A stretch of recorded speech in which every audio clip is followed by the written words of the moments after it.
لو بتفهم انجليش كويس بس لما بتيجي تتكلم بتتلخبط بتبقى مش عارف هتقول ايه بالظبط، انت مش لوحدك. وده مش معناه انك ضعيف خالص في الانجليش. انا كانجليش انستراكتور بقابل ناس كتير عارفه جرامر وحافظه كلمات كتير، ومع ذلك لما بيجوا يتكلموا بيبقوا متلخبطين مش عارفين يقولوا ايه بالظبط. ده يرجع لسبب رئيسي، هو ان احنا بنحفظ اكتر ما بنستخدم الحاجه دي. وعندنا كمان 3 اسباب رئيسيه للموضوع ده. رقم 1 هي الخوف من الغلط، 2 الترجمة في الدماغ، و3 هي عدم التدريب الصوتي. تعالوا نشوف سبب ونشوف ايه. أول سبب وهو الخوف من الغلط. عندنا مثلا لو حد قال what's up or how's it going، دي أسئلة معناها how are you، بس عشان احنا متعودين نرد على how are you ب I'm fine أو I'm good أو كده، لما بيجي سؤال تاني بنفس المعنى بنبقى محتارين هنقول ايه، او خايفين لو نقول حاجة لا تكون ده مش اجابة السؤال. فانا ممكن اجاوب اقول I'm good I'm fine doing well. كل دي اجابات وصح، ما تخافش ان انت تغلط وجاوب صح. والتاني سبب معانا وهو الترجمة في الدماغ الاول. بنبقى عايزين دايما ان احنا نترجم للعربي وبعد كده نقول، وده طبعا مرهق جدا، مرهق للدماغ. وكمان في حاجة تانية، جانب تاني من الموضوع ده، ان مش دايما الترجمة بتنفع من لغة للغة، لان في حاجات بنستخدمها في اللغة دي مش بنستخدمها في اللغة التانية.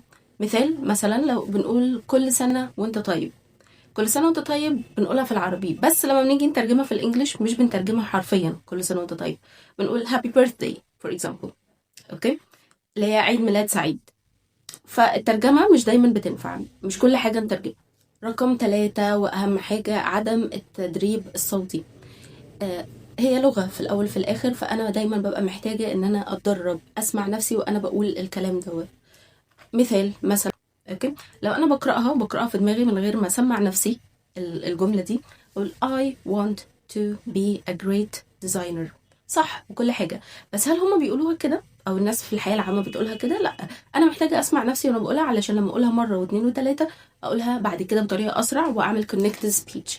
يعني اقول الحاجه اوصل الكلام ببعض. هتبقى I want to be T و T اتلزقوا في بعض بقوا T واحده. I want to be a great designer. okay, so I want to be a great designer.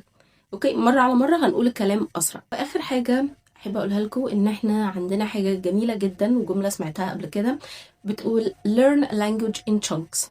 معناه إيه؟ هل معنى كده إن أنا محفظ الإنجليش أو حاجة أو كلمة جديدة محفظهاش لوحدها؟ مش معناها كده قوي، بس الأحسن إن أنا أتعلم اللغة في chunks، في قطع، مش كلمة لوحدها. يعني مثلا لو أنا حفظت كلمة repeat معناها يعيد أو يكرر، لو حفظت repeat لوحدها أنا ممكن أستخدمها غلط. فالأحسن إن أنا أحطها في جملة، دي الchunk بتاعتي، هحطها في جملة وأحفظ الجملة دي. فأنا كده الحاجة المعلومة الجديدة دي هتثبت في دماغي، يبقى أنا كده حفظت الكلمة، حطيتها في جملة، وبعد ما احطها في جملة اقعد اعيد الجملة دي تاني علشان نعمل الحاجة الأخيرة اللي احنا قلنا عليها، ان انا ما اللي هو عدم التدريب الصوتي. انا عايزة اسمع نفسي، فممكن احطها في مثال بقول can you repeat that again please. can you repeat that again please. repeat. اوكي، وافضل اعيد السؤال على نفسي كذا مرة. واحب اقول لكم في الاخر ان احنا ما تخافوش من الغلط، اتكلموا واغلطوا وهو ده اللي بيعلمنا في الاخر.